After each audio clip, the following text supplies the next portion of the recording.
Hey friends, it's Nikayla from the podcast Side Hustle Pro. I'm always looking for ways to keep my kids entertained without screens, and the Yoto Mini has been a total lifesaver. My kids are obsessed. Yoto is a screen-free audio player where kids just pop in a card and listen. Hours of stories, music, podcasts, and more, and no screens or ads. With hundreds of options for ages 0 to 12, it's the perfect gift they'll go back to again and again. Check it out at yotoplay.com. YOTOPLAY.com. Monday Sidekick, the AI agent that knows you and your business, thinks ahead and takes action. Ask it anything. Seriously.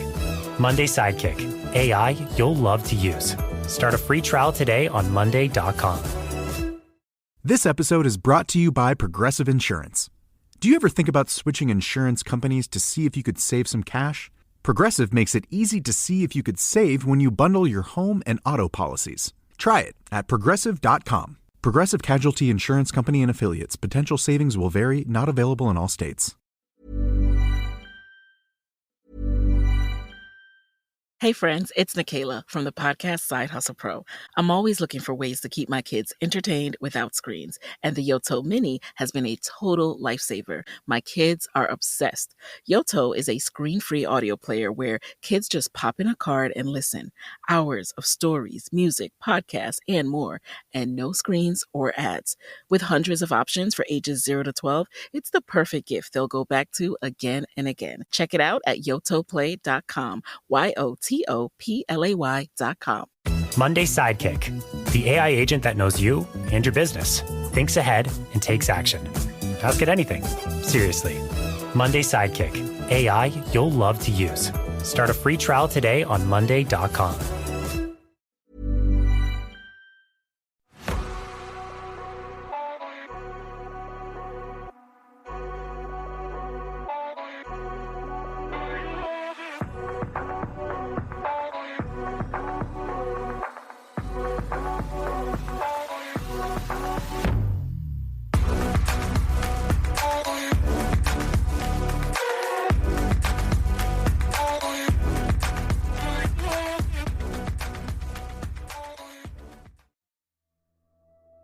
Hello, I'm Sarah. I'm Toby. And welcome to day 18 of 31 days of Halloween. I've got 3 spooky stories to share today. Before I start though, I just want to give a quick trigger warning that there is mention of suicide in the first story. So if you've got little ones, you may want to listen through first. It's nothing graphic, as always. Are you ready for the first story? Yes, I am. When I was younger, I used to spend a month or so every summer with my grandparents. I'm sure this was an excuse for my mum and dad to get some much needed alone time. But be that as it may, I always remember looking forward to the visit.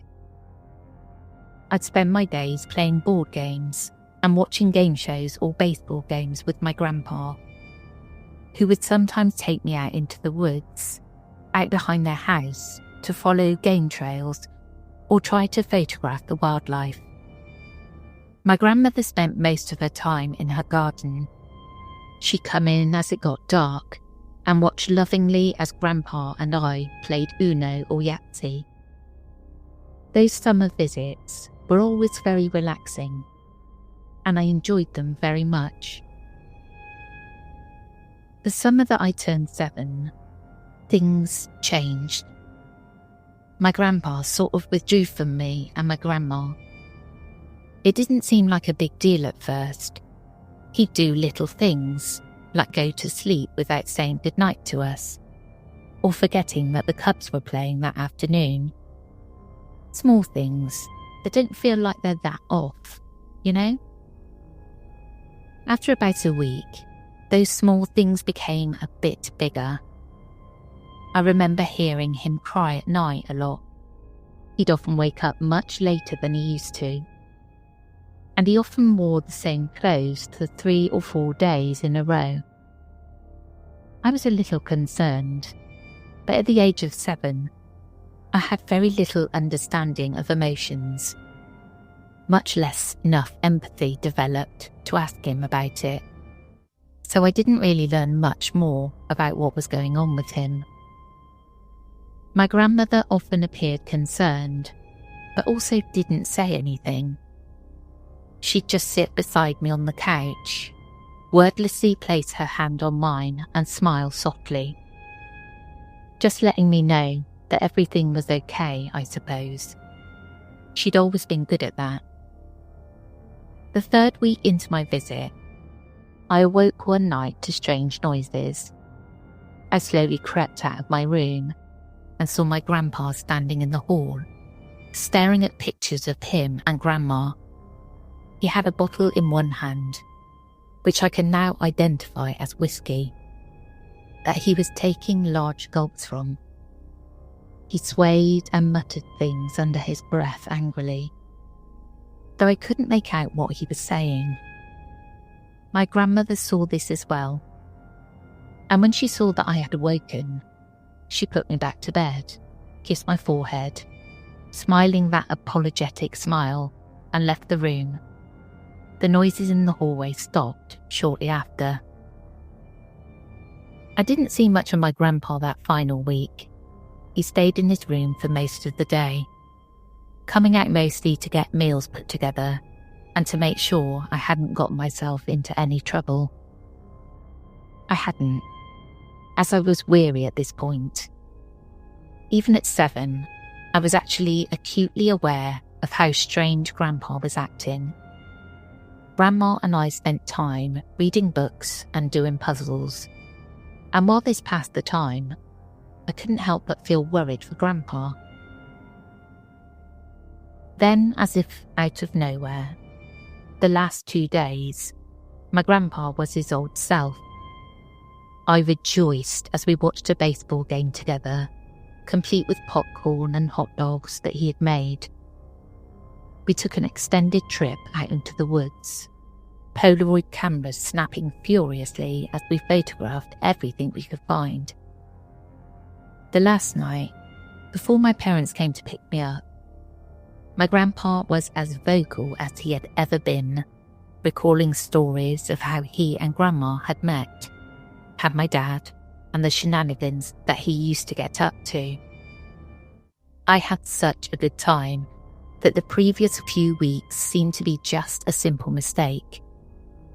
My parents picked me up and asked how I had enjoyed the visit. I said that Grandpa had been acting a little weird. Mum arched her eyebrow and asked me what I meant. I just said that he didn't seem to be himself the whole time. Dad made mention of how it's understandable that he's been off. He said something that, at that age, I was unsure of how to take. He said, he's been a little different since Mum passed. At first I didn't understand what he'd meant, and I told him as much. Oh kiddo, your grandpa was a very lively guy once. When he and your grandma were both alive, they'd travel and experience life together. Since she died, he's been lonely, and I think he really lives for this time with you. But Grandma's not dead. Oh, well kiddo, you never met her, you know.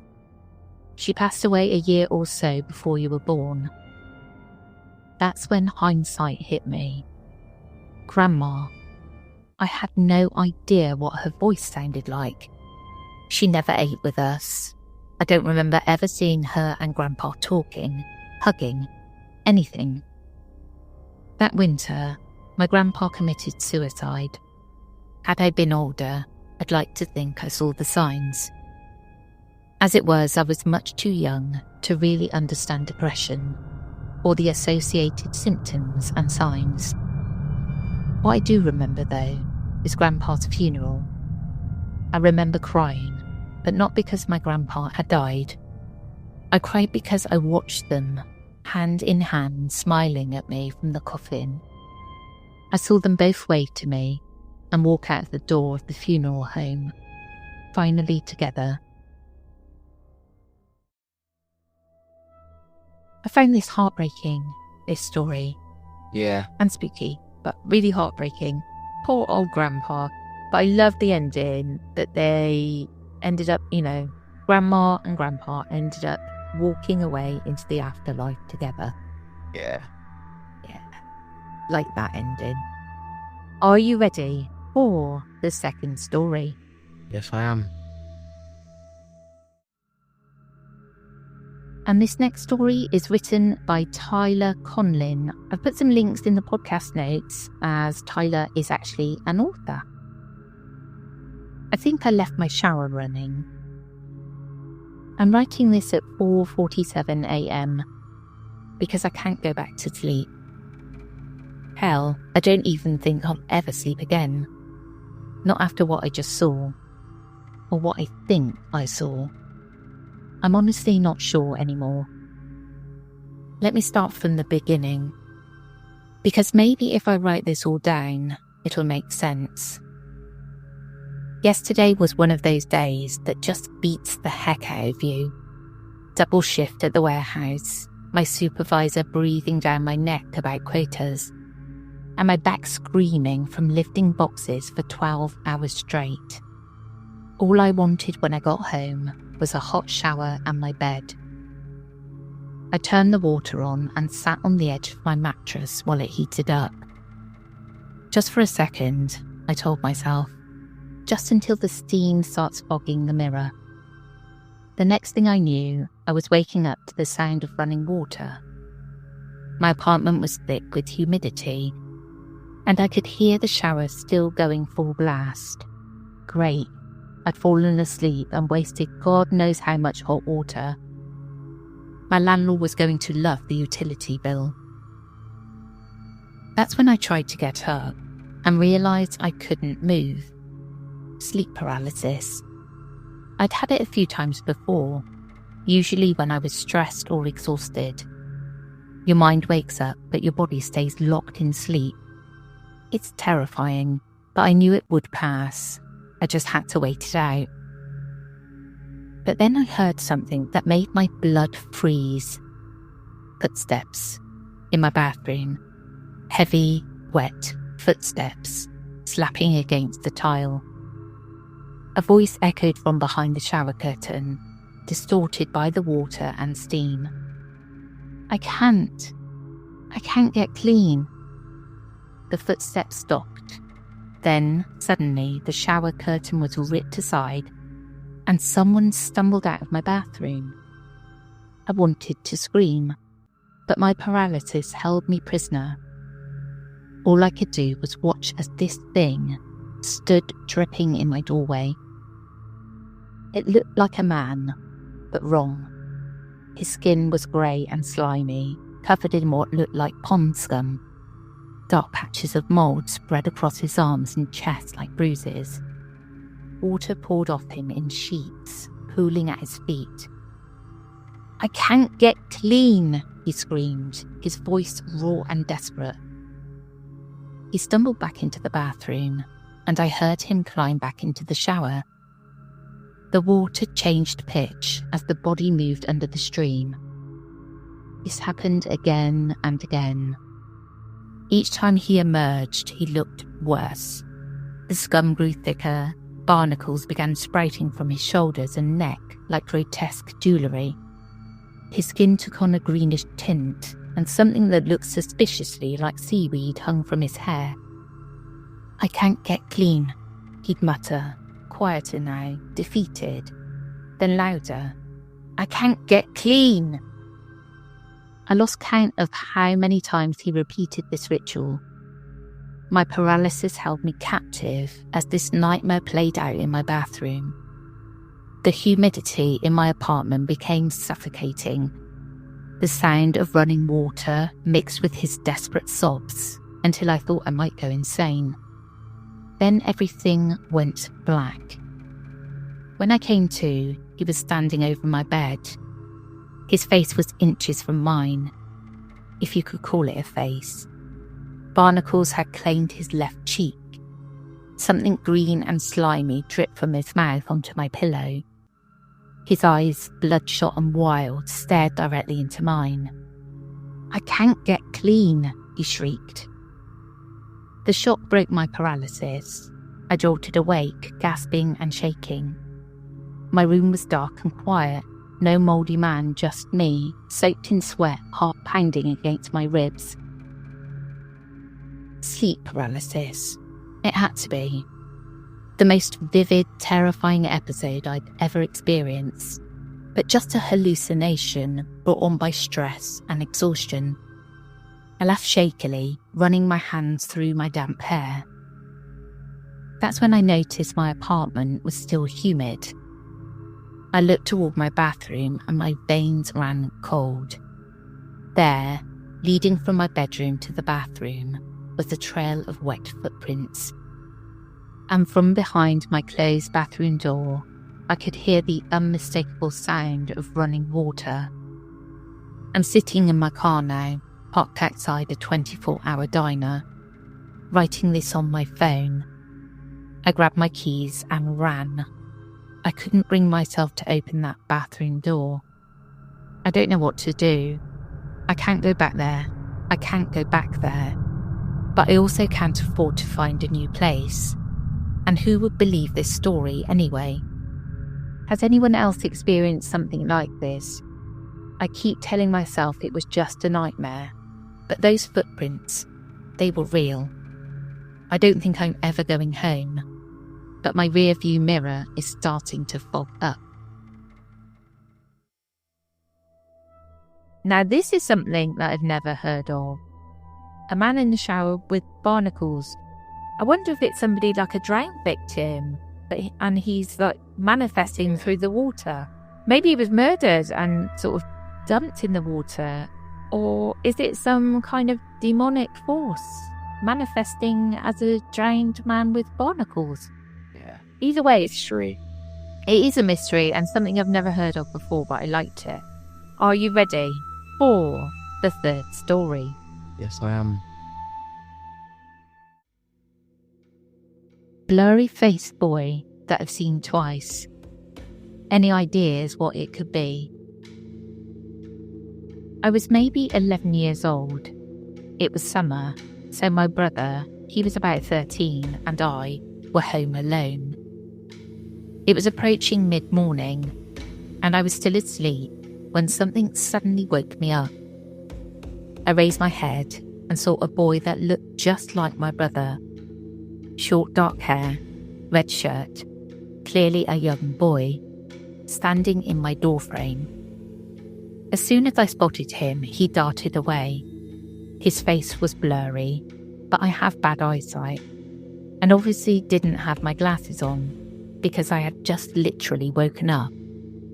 So I kind of just grumbled to myself and got up. I went downstairs to hang out with my brother. About an hour later, and I asked why he had woken me up. But he swore up and down that he had no idea what I was talking about. He is a notoriously terrible liar. His eyes sparkle mischievously when he lies, and terrified of anything paranormal. So I believed him and kind of just didn't know what to make of it. Second sighting. I was 21. I was at my workplace, a secular preschool located in the basement of a big old church. Not unusual if you know anything about New England. We were months and months into the school year. We had our routines. I was comfy with the building, and I knew the kids' personalities well. I was at the sink in the bathroom, down the hall and around a corner from the classroom, with 3 boys. One boy, we'll call him T, had finished washing his hands and was waiting up against the wall with the other 2 boys, W and G, to finish washing their hands. T was a very, very sweet, innocent kid. Not a sly, mischievous bone in his body. He once burst into tears when another child joked that the amount of snow we'd gotten overnight was going to cover the whole school because, and I quote, while sobbing, "I love school and I don't want it to go away." I was only watching him out of the corner of my eye because W and G were very playful and also BFFs, and they were needing most of my attention, and lots of prompting to finish washing their hands. Out of the corner of my eye, I see T haul ass around the corner and back toward the classroom. His short blonde hair, his red shirt, and his blurry face. I assume it looked that way because, I don't know, he was moving at a high speed in my periphery, sprinting full tilt away from me. I call out after him and run up to the corner and look around. Couldn't go further because I needed to keep W and G in my sight, knowing I would see him in the very long hallway. But the hall is empty. There's no way he could have gotten to the end of the hall and back into the classroom yet. I start panicking. I know I can't go looking for him until I get the other boys back in the classroom. So I run back into the washroom to grab them. But then T emerges from a toilet stall that was in the opposite direction than the one blurry face ran. He looks very shy and giggly, and he just quietly goes, "Ha, I tricked you," and then goes back to his spot against the wall. You sure did, buddy. Got all the kids back to the classroom and was too busy to think much more of it after that. So yeah, I'm 24 years old now, haven't seen it since, but wonder about it often. Does anyone know what the heck this little dude could be? I've read theories about ghosts like choosing not to show certain parts of themselves if they think the sight could be disturbing.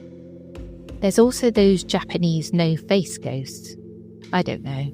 It never felt scary or malicious. It was always just playful, genuinely felt like a child's energy both times. I just worry about this little ghost boy. Edit. It occurs to me now that I've ended up working a job that sees me trying to locate missing children. The ghost kid missing his face could be like a symbol of a missing child. Maybe it was just a little nod from fate to find my true calling rather than a specific entity. Or maybe I'll come across a case one day that reminds me of him. Hey friends, it's Nikayla from the podcast Side Hustle Pro. I'm always looking for ways to keep my kids entertained without screens, and the Yoto Mini has been a total lifesaver. My kids are obsessed. Yoto is a screen-free audio player where kids just pop in a card and listen. Hours of stories, music, podcasts, and more, and no screens or ads. With hundreds of options for ages 0 to 12, it's the perfect gift they'll go back to again and again. Check it out at yotoplay.com. YOTOPLAY.com. Monday Sidekick, the AI agent that knows you and your business, thinks ahead and takes action. Ask it anything. Seriously. Monday Sidekick, AI you'll love to use. Start a free trial today on monday.com.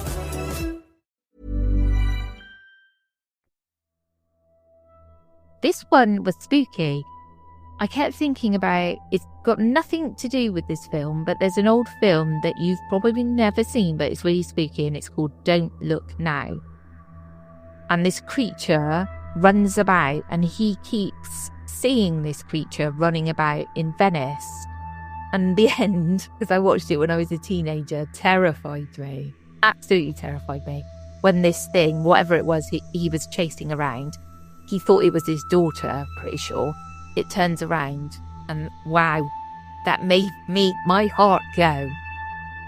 That movie. I don't think I've seen it. No, it's an old one, 70s I think, and yeah. But the older movies are more scary. They are, and it really freaked me out. I'd love to know if anybody else has seen it. Let me know if you have and what you thought about it. And if you haven't, go and see it, watch it. It's really creepy. But anyway, back to the story. A boy, but I do like to think that maybe it was a push towards, because his job ended up being looking for missing people. And it does seem to me that it was connected to that. And maybe it'll be a little boy that he will come across that he's looking for in the future. Maybe something like that. But I love the story. It was great. Yeah, great. That's in this episode. I hope you enjoyed, and we'll catch up with you again soon. We will.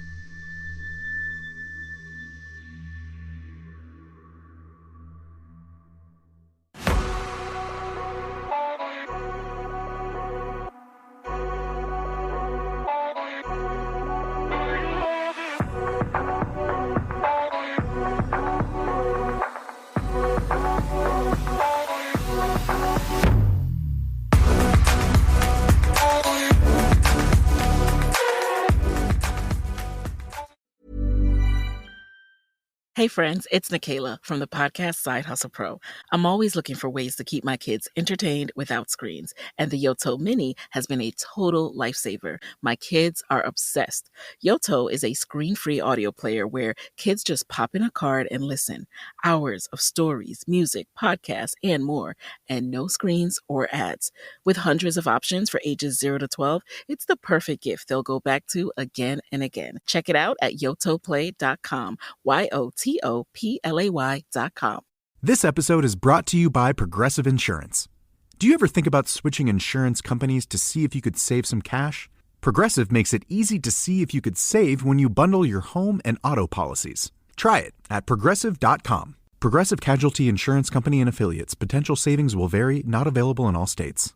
Hi, this is Knox from the Popcast with Knox and Jamie. And maybe like us at the Popcast, you also know people who have been smokers or vapors. And Zyn is the one product it seems like everyone is talking about, because there are many good reasons to make a change to Zyn nicotine pouches. Reasons like Zyn nicotine pouches are still America's #1 choice for smoke-free, hands-free nicotine satisfaction. And you can choose between 10 varieties, each variety available in either 3 or 6 milligrams. Check out zyn.com/find to find Zyn at a store near you. Warning, this product contains nicotine. Nicotine is an addictive chemical.